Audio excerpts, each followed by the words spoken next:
Hi, I'm Brett Snyder with the Historical Society of Salisbury Township, Lancaster County, Pennsylvania.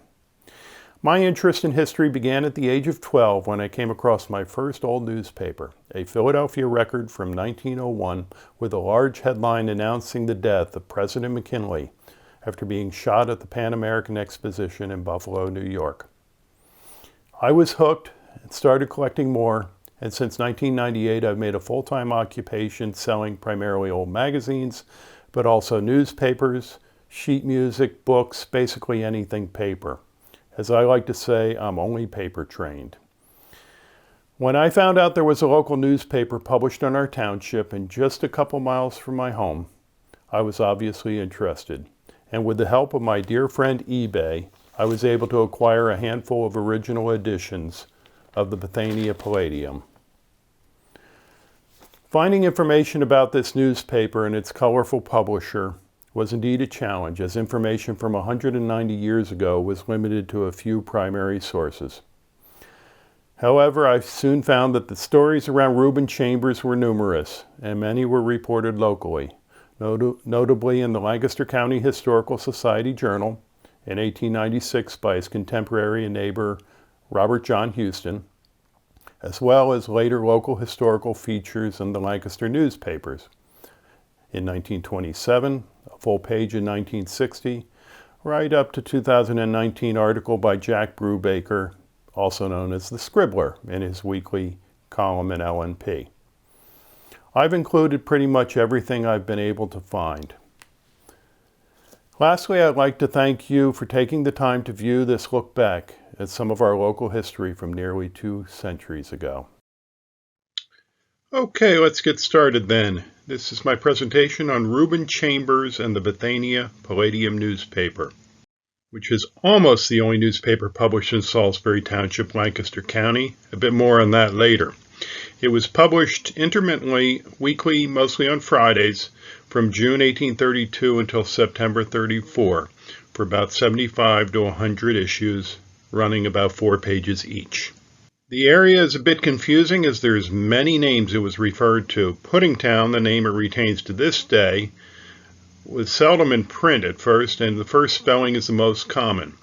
Supposedly, the name comes from the residents' favorite food.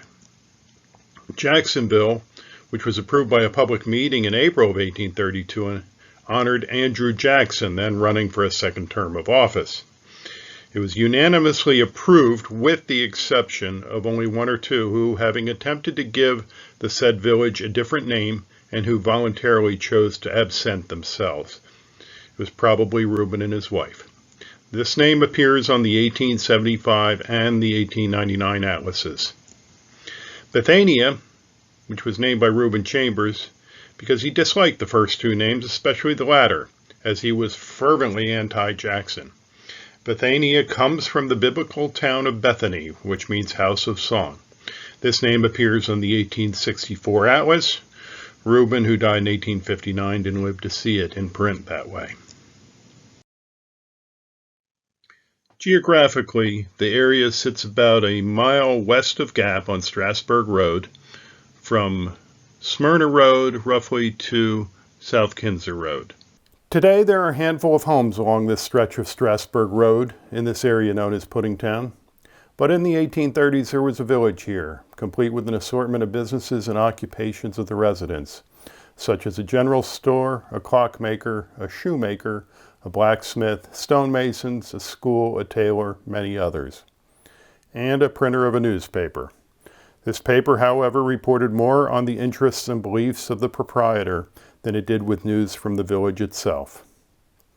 After a series of economic blows to the village, the railroad that made Gap and Kinzers more accessible to commerce, the Civil War that emptied the town of young men, few of whom would return after the conflict, and then there was the Depression of 1877. In 1890, all of the shops and houses, except for 6, were torn down. This is a copy of the notice that was in the Lancaster Intelligencer regarding that public meeting and the name of Jacksonville. I won't read this here, but if you wish to read it in its entirety, feel free to stop the presentation and then resume. The first newspaper references from the Lancaster Press for the area began with Jacksonville appearing in 1832 in the Intelligencer, Bethania in 1834, although it had been in print on Reuben's newspaper for 2 years by that point, Puddingtown in the Examiner in 1850, Puddintown in the News Journal 1896, and Puddin with an apostrophe town in 1950. Reuben's neighbor for a number of years was one Robert John Houston. A native of Scotland, Mr. Houston contributed many anecdotes about Reuben in the years following Reuben's death. And apparently the many village name caused some comment right from the start. According to Mr. Houston, Reuben, a rank atheist, would often burst in upon him with questions about the Bible, which Chambers intended should perplex Mr. Houston for a ready answer, though he well knew that he could never shake his faith in that blessed book, which Chambers said was all lies. And Mr. Houston stoutly averred, "Hadn't a lie in it."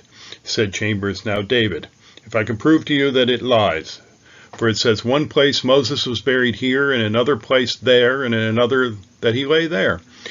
In 2 of the places your Bible must lie." For a moment, said Mr. Houston in his broad Scotch Irish, I was struck dumb, and I believe the Almighty put the answer into my mouth.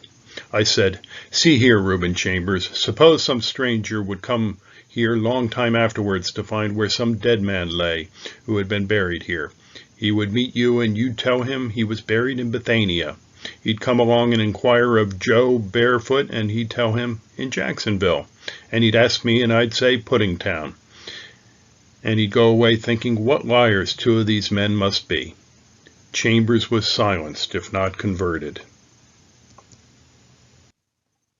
Reuben, a Quaker, was born 1801 in London Grove, Chester County, and he spoke with the Quaker plain speech pronouns thee, thou, and thy.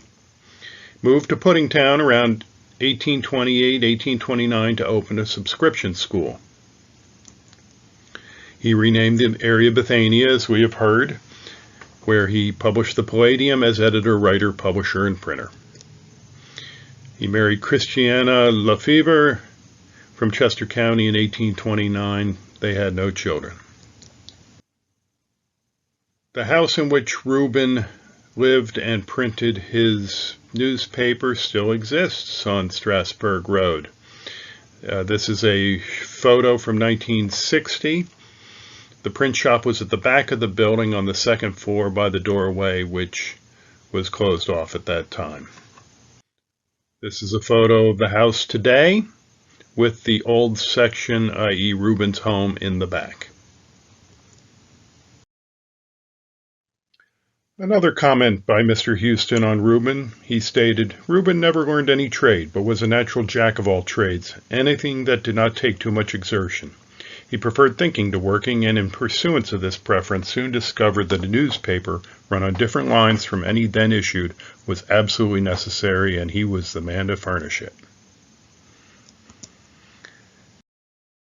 However, I take exception to Mr. Houston's comments, as Reuben certainly does not appear to be a man who was avoiding work. Over the course of his working life, he was a teacher, a newspaper reporter, editor, and printer, a journeyman printer, school books, sale bills, etc., a bookbinder, a painter, carpenter, purveyor of patent medicines, a wagon maker. He made pottery, pulled teeth when needed, even invented a steam bath and invented his own currency. And he was very adept at promoting them all in his newspaper. A couple of years ago, this small leather receipt book turned up at a local auction. Printed by Reuben in 1831, the year before he began the newspaper, it contains a number of monetary receipt samples with a wonderful, almost Dickensian fictional names: Handy Handicraft, Matthew Landlord, Lazarus Lackcash, Nathan Needy, Philip Paydown, etc. Reuben was called the most anti-est man alive, and his newspaper was the perfect forum for him to promote his beliefs and rail against his dislikes. Some of the things he was against, as we've stated: Andrew Jackson, fox hunting, slavery, anything Masonic, drinking, gambling, railroads, horse racing, military and wars, smoking, and many, many other things. This quote was taken from his newspaper on tobacco smoking. Young boys who strut about the streets with small rolls of dried leaf tobacco sticking in their mouths are certainly not duly sensible of the inconsistency and foolishness of the practice. If they were, and knew how disgustingly nauseous their loathsome stench was, they would be ashamed and at least turn their heads away and avoid puffing their sickening fumes in everybody's face, especially when in a crowded auction room.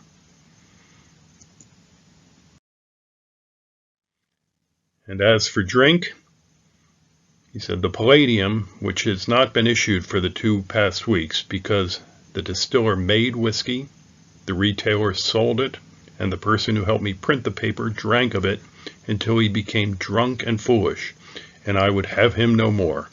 I have help now that promises better for sobriety, and the paper will go on. After moving to the area from Chester County in 1828 or 1829, Reuben opened the first school in the Gap area, a subscription school, in which poor children were taught, with teachers being reimbursed by the county for tuition and or supplies purchased for students whose parents were unable to pay. Payment requests are on file for this school from 1829 to 1831, published in the Lancaster newspapers. In 1831, Reuben closed the school, bought the house with 9 acres, and set up a printing press. I guess he found that teaching was not his talent after all. Famously, Reuben had a systematic way of securing a wife. He carried a memorandum book in his pocket and jotted down the names of any possible suitable girls in it. With 20 names, he would start to get acquainted with them, calling on them in the daytime so that they were not fixed up and were often at work or at the washtub. With 1 or 2 visits, he would determine their suitability, and lack thereof would lead to their being crossed off the list. He continued to add names till there were about 80 names, and ultimately all but 1 was crossed off.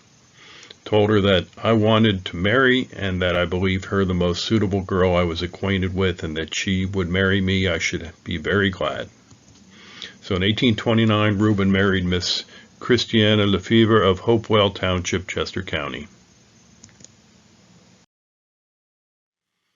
During the 1832 election, being against the incumbent President Jackson, Chambers promoted William Wirt of Maryland and Amos Ellmaker of Laycock Township of the Anti-Masonic Party.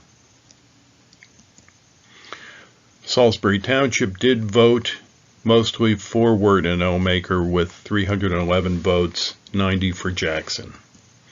Nationally, the ticket only received about 7% of the vote, winning only the state of Vermont.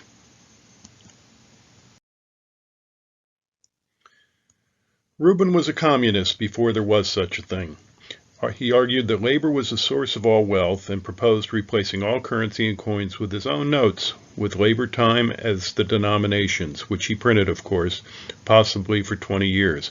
Examples are known from 1842 and 1858, the year before his death. The denominations of these notes ran from 6 minutes to 20 hours. When forced to determine exchange rate, he equated 1 hour equaled 5 cents. Here are the 2 known examples of his currency: a 10-hour note from 1858 and a 12-minute note from 1842. It's interesting to see that, as he was once against railroads, that he used their illustration on the notes.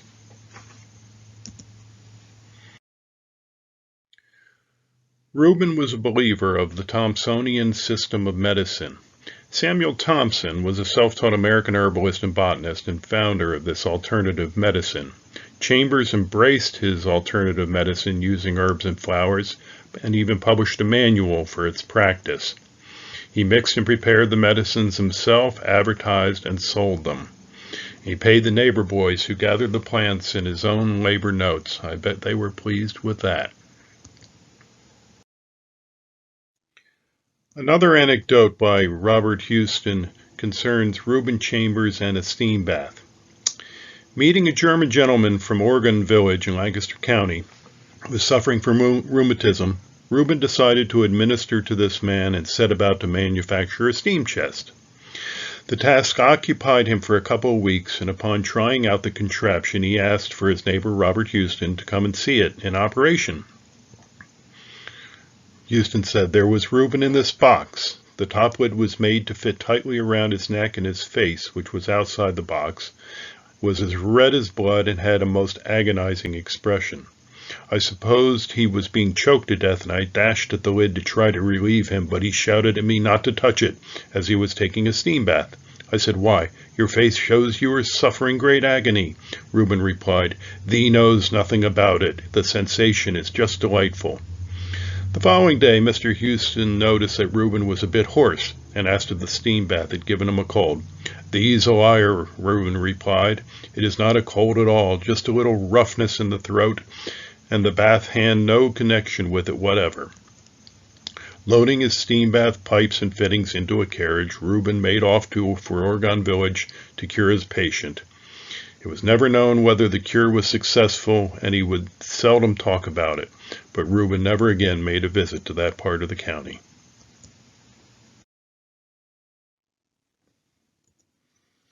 There was a dark side to Reuben, however. He was not a nice employer.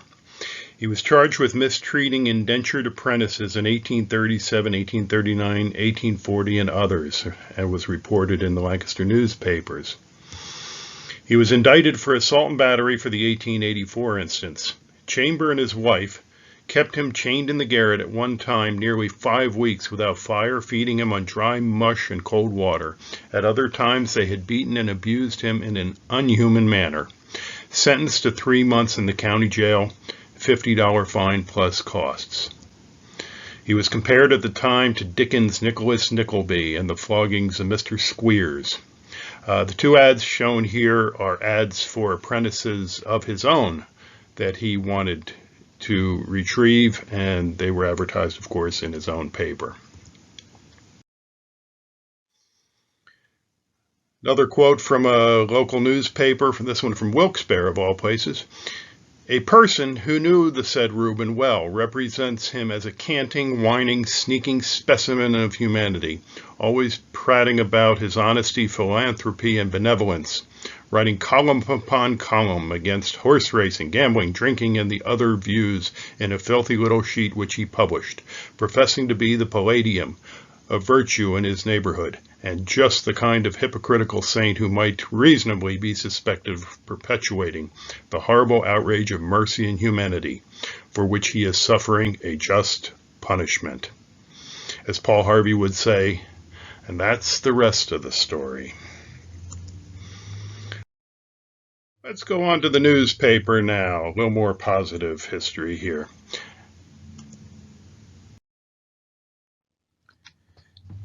Due to the difficulties of distribution, in 1832, newspapers served very specific local areas. It wasn't until the advent of railroads were newspapers able to achieve wider and scheduled distribution. Incidentally, on April of 1834, the first Philadelphia to Columbia locomotive made its inaugural trip on a single track passing through Gap. In 1830, there were approximately 900 newspapers in the United States. A decade later, almost 1,700. To the east, there was the Philadelphia National Gazette and the Philadelphia Inquirer. Westchester had the Village Record. To the west, the Lancaster Examiner and the Lancaster Intelligencer. And newspapers were not yet published in the villages of Strasburg, New Holland, Parksburg, Coatesville, or Quarryville. The Palladium was, like I mentioned before, published intermittently on Fridays from June 1832 to September 1834, about 75 to 100 issues. He charged different prices depending on whether you were going to pay him or not, apparently. And here's the list of those prices.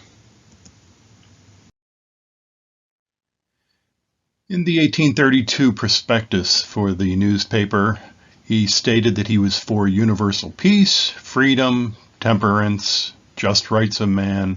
He will encourage husbandry, manufacture and the arts, public schools, and will particularly plead the cause of the poor and the oppressed, which apparently didn't include his own apprentices. And he was against war, anything to do with war, including military honors and achievements, slavery, intemperance, Freemasonry, and destroying the morals of the young and unwary. The initial agents for the Palladium, in which you could go to and pay your subscription, renew, etc., were these gentlemen at these locations, some of which I've not heard of. It's interesting to note there isn't anyone from the town of Gap listed here.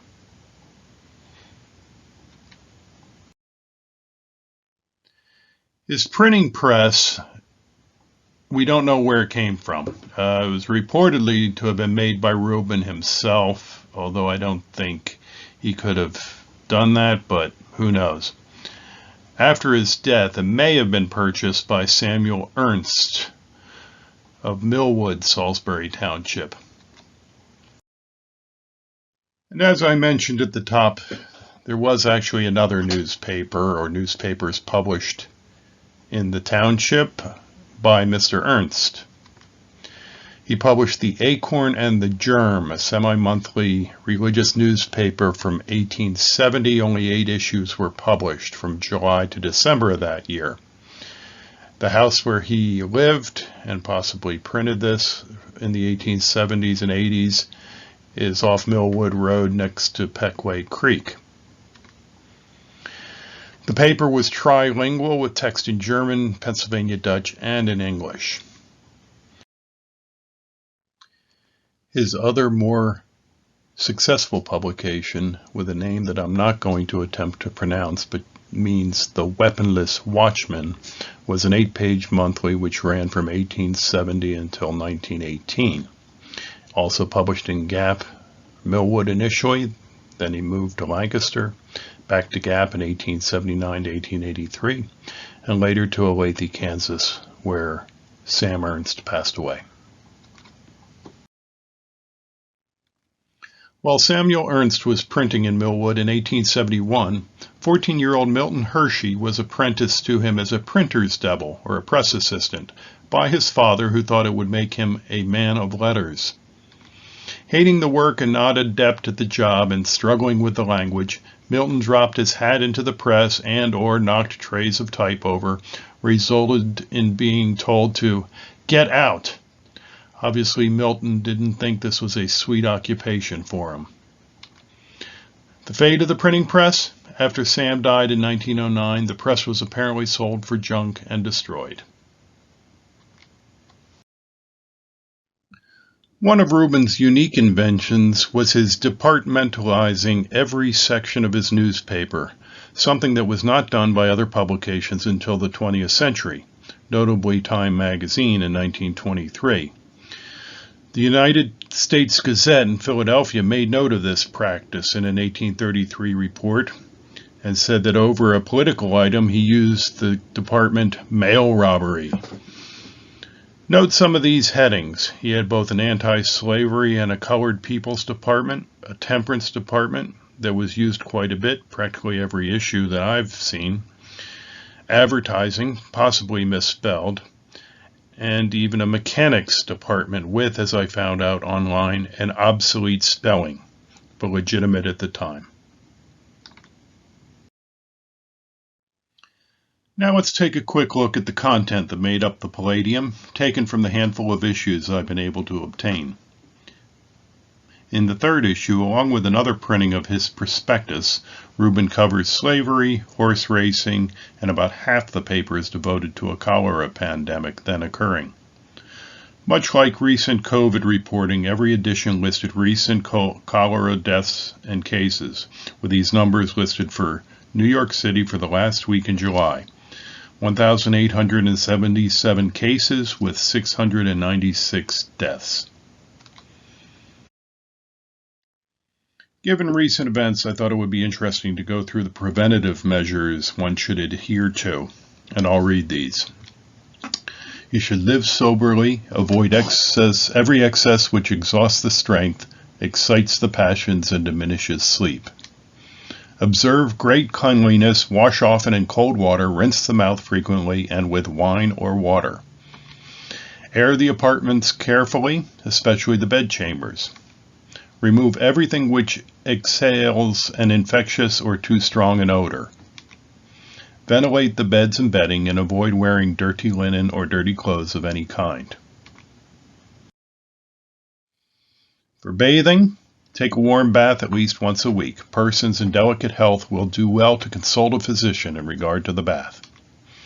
Cold river baths are suitable only for young and robust persons and those who have been accustomed to them, and it would be improper for them, except in good weather, and when it has been warm for 3 or 4 hours, and only when the water is clear, and not earlier than 4 hours after sunrise and not later than 2 hours after sunset, and not to remain longer in the water than 5 minutes. I think I'd give up the idea of bathing in the river after all that. All persons who have recently been attacked with fevers should abstain from cold baths for 2 months. Also, not to be too lightly clothed, even in a warm season. It would be advisable for aged people or those in delicate health, especially those subject to dyspepsia, diarrhea, or hemorrhage, or other irregularities of the circulation of the blood in the abdomen, to wear flannel under their common garments. To walk in the morning between 7 and 9 o'clock, and in the evening between 5 and 7, to avoid moist places and not sit down in the currents of cold air. Abstain from indigestible food. And certainly you should avoid all excesses of spirituous liquors, especially brandy. Experiences prove that those who drink brandy must always die of the cholera. Excess in coffee or tea is also injurious. In other issues, he talked a lot about politics. 1832 was an election year. And we had a Governor Wolfe in Pennsylvania in 1832. Masonic corruption was reported. A proclamation by President Jackson on the Indian Treaty. Advice to apprentices. More on slavery, more on cholera. Next issue, more politics. More General Jackson, results of the governor election. Mr. Rittner received 88,000 votes. Wolfe won with 91,000. A reminder of the presidential elector election on this day. Let not even an unfavorable state of the weather prevent any from doing his duty, for the result of the governor's election is shown of how great importance a small number of votes may occasionally be. And lastly, there's a prospectus for the new Journal of the Franklin Institute. The next issue, more politics, more slavery, governor's message, Governor Wolfe, the Supreme Court and the Cherokee Indians, and the temperance cause is in danger. Now going into 1833 issues. This first one I have listed has most of the front page with an article by retired President John Quincy Adams on Masonry, anti-Masonry actually. Let's see, reports on South Carolina and slavery, gambling. The Farmers Department talked about bullfrogs destroying chickens, the vegetable principle and common seeds, more on slavery, more on temperance. Following issue, ex-President Adams and General Grand High Priest, another anti-Masonic article. Temperance Department covers the Anti-Tobacco Society. Indians. Farmers Department on pulling mullins, plowing between the rows of corn. Cholera in Ohio. Obedience in the youth. Beggars in London, and education. This issue has difficulties of editors. Himself, I would assume. The death of General Lafayette was reported. Earthquake in South America. More on Indians, the Chickasaws and the Cherokees. Bankruptcy and corruption, the Post Office Department. Sincerity in the female department. More on slavery and a new brick-making machine. Let's take a look at some of the local advertisements and public notices in the paper, which were usually placed on the back page. I realized in researching this history that these are probably the very first printed advertisements in a local publication for local businesses. This grouping shows a sale bill, complete with little illustrative cuts, Hiram Baldwin, a coachmaker in Bellevue, fresh bricks from a William Linville, and an announcement for a new dry goods and groceries store by Isaac Walker, Jr. This lot is mostly of Bethania businesses, another dry goods and groceries store by Samuel Groff and Samuel Hoare, Burr Millstones for use with all qualities of grain, wood turning by Levi Pittman, a blacksmithing business by Azariah Lincoln, and a notice regarding the freeing of the local apprentice in order to caution all persons from trusting him on my account, as I will pay no debts of his contracting from this date. And in Christiana, an ad for Noble and Cross Iron Foundry, a help wanted ad, 2 boys for apprentices in the shoemaking business, this one located in Simonstown near the Salisbury Meeting House, Frederick Hood, a hatter, hopefully not a Mad Hatter, and John Wigg's patented horse rake with a list of businesses one could obtain said rake.